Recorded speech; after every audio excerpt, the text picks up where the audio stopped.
Thank you so much, Chris and Steve, for helping out in that. All right, my name is Peter Kaplowski, and it is Midnight Madness.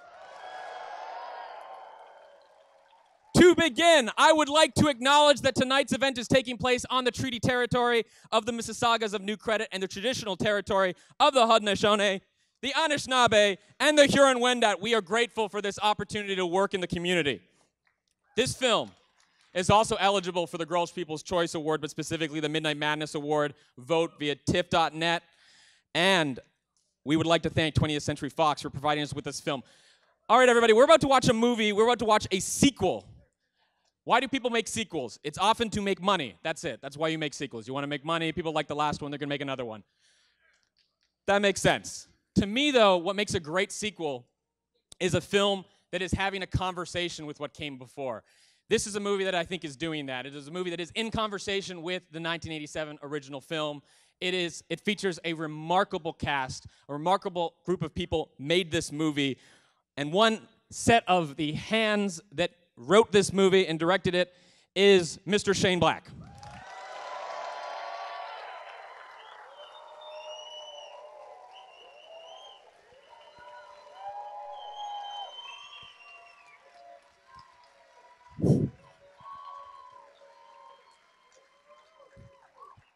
Thank you very much. Yeah, this is a. Hey, what are you doing? This is a good one. You're not going to see this film. It's not a film. You're going to see a movie. So, first off, he thanked him. I want to thank him. The team from 20th Century Fox Entertainment, everybody who made the film over at the exec level, all the people from publicity, they've made this possible, this really fun, exciting event. Thank you for being here.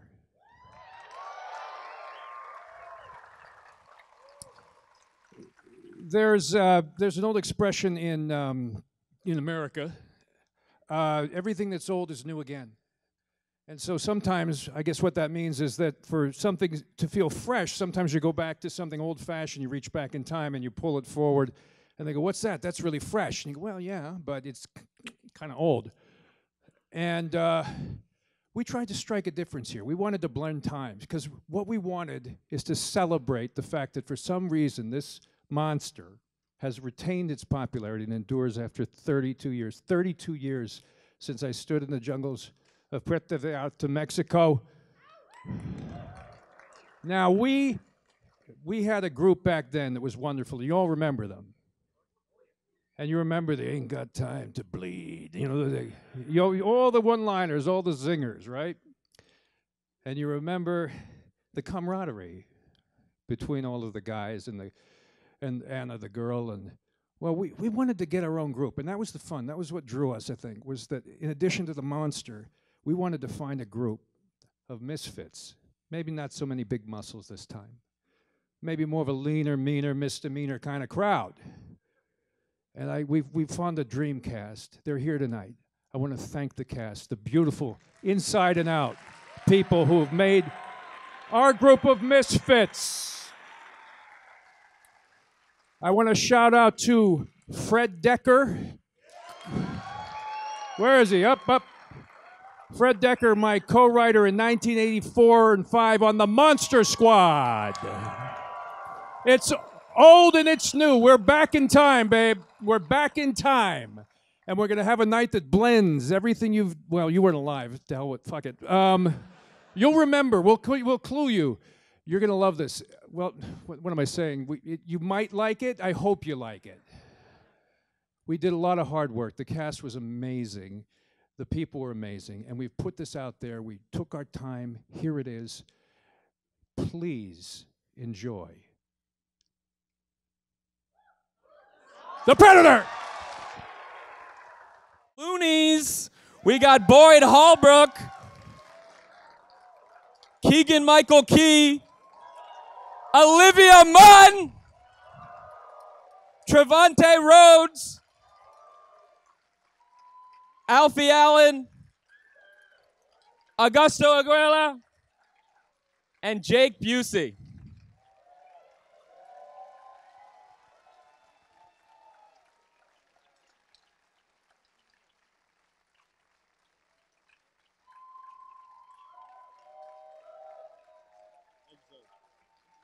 And Fred Decker. Fred, are you here? Please take the stage. So, you guys just made a Predator movie. That's pretty awesome. I'll take my hat off.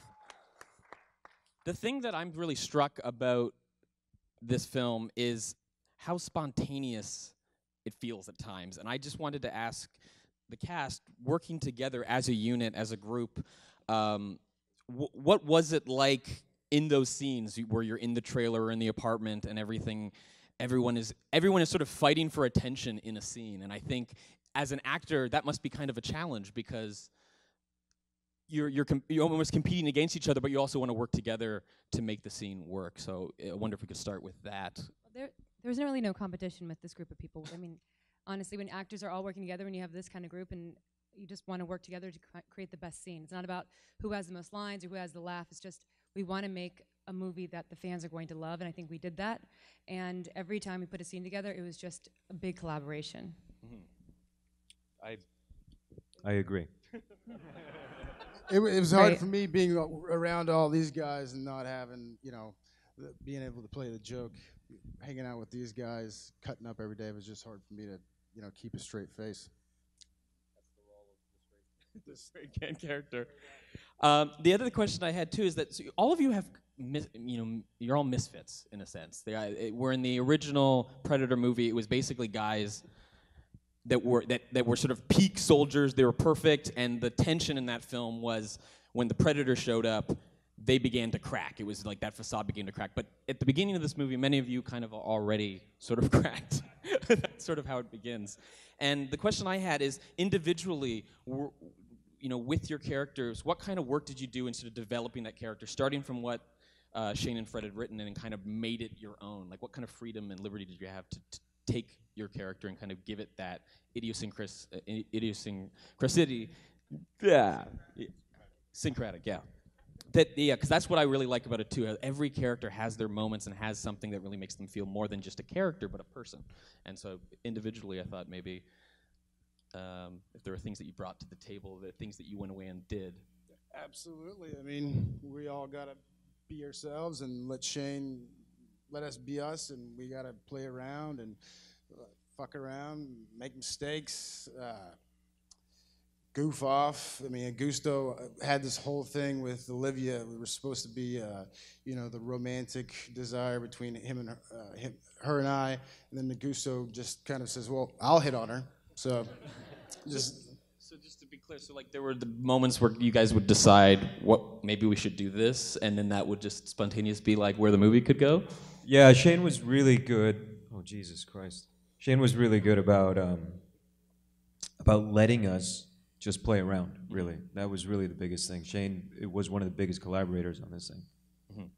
And Fred, I'd like to ask you a question too, and that's what I in my program note I compared this film to the Monster Squad, because in the sense it really feels like the kids in Monster Squad have grown up, and now that they're grown up, you can put them in an R-rated movie and they can all get killed, and they can swear more, but when it came to writing the script and doing a Predator movie and dealing with such an iconic monster, what was sort of the initial kernel of that inspired you, the direction that you took with this film? Like, what was the initial point?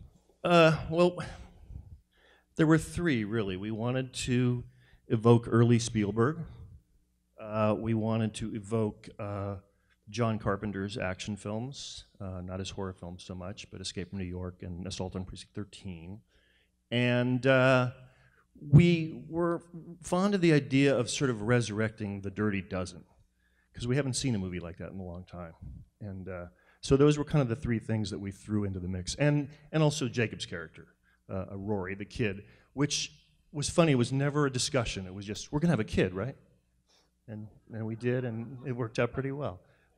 I think what we're going for is just this group, the kind of disparate quality of these characters, that they all come from different places and have different vibe to them, and that was the fun part. Olivia, one of the things I really love about your character too is that you're caught between this fascination of the alien itself, but then at a certain point in time you have to survive and kill these things too. I just love that tension, and I found you played it so well, and just wanted to hear more about that character and that kind of fascination that the character has with the aliens. Well, you know, she's an evolutionary scientist, so her job is to understand how creatures evolve and change. And you know, we talked about it a lot, and about just like her love of animals and why that would make her right for this role, and why they would actually bring her in. And she's one of those people who's like much better with dogs than with people, and so, you know, that love of animals and just evolution and aliens and all that stuff, just the idea that she would be able to see something that her whole life she's been, you know, dreaming of. But at the end of the day, I mean, if they're gonna, you know, they're coming after us, then, you know, fuck them. Do we have questions from the audience? Yes, right there.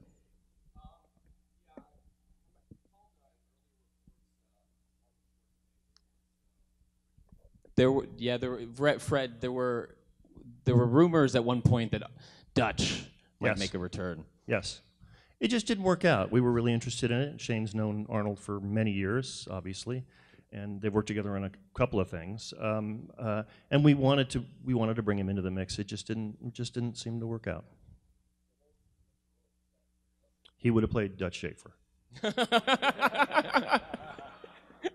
You know, on the subject of bringing characters back, Jake, I love that you're you're in the film. I think that's a really fun piece of continuity. Was that an idea from the script, or how did that phone call go? It was great. It was one of the best phone calls I've gotten. You know, in my career, it's like extreme highs and extreme lows, and the highs are not as frequent as the lows. So I was just pretty much at home doing nothing, and the phone rang, and you know, I said hello, and Jake, it's Shane. I was like, oh hey man, how are you? Good. Hey, I know Thanksgiving's coming up, but do you have any plans in May? And I was like, no, actually, strangely enough, I'm free. And I just, you know, at that point it was on, man. I wasn't saying no.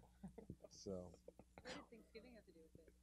It was that time of year. So he was saying happy Thanksgiving. It was, well, the Thanksgiving is in November, and he was asking me if I was busy in May. And for an out-of-work actor, for me, that was, I didn't really have that planned. Not a problem you have, but for me, that much time will, you know, I don't know. So. Do we have another question in the audience? Rest right there. Oh, wait, can you condense it to a single question that maybe we can all try and answer together? Woo! It's all about hybridization after this movie. Is your father proud of you? Very embarrassed. I was not a football player. No, you know what? He was happy to hear that I was in the movie. He said, "Oh, that's great. That's great. Is there a role for me?" And I said, "No, Dad. Actually, in the first one, you kind of got cut in half." And, yeah, I know, but you know it's movies. So, but he was very happy. He was very happy. So yes. Yes, sir. Jordan Peele jealous. He asked if Jordan Peele is jealous. In no way, shape, or form. Jordan Peele is just as happy as pie to be the Black Stanley Kubrick. That's...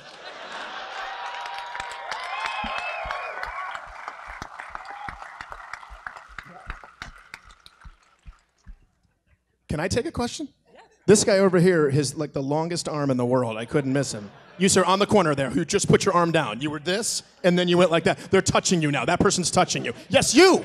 Yes, you, sir.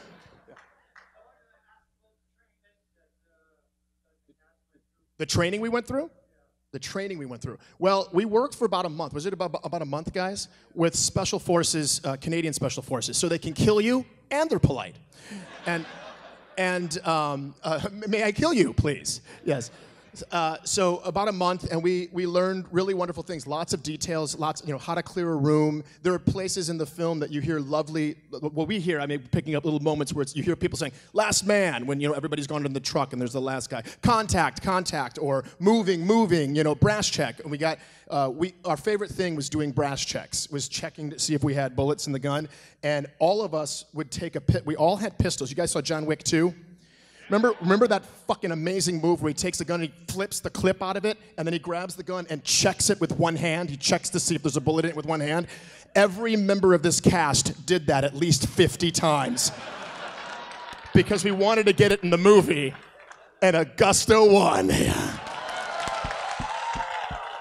It was amazing. He got to say the word retarded in 2018 and then do a brass check. So bravo, Augusto. Bravo. All right, yes, right there, last question.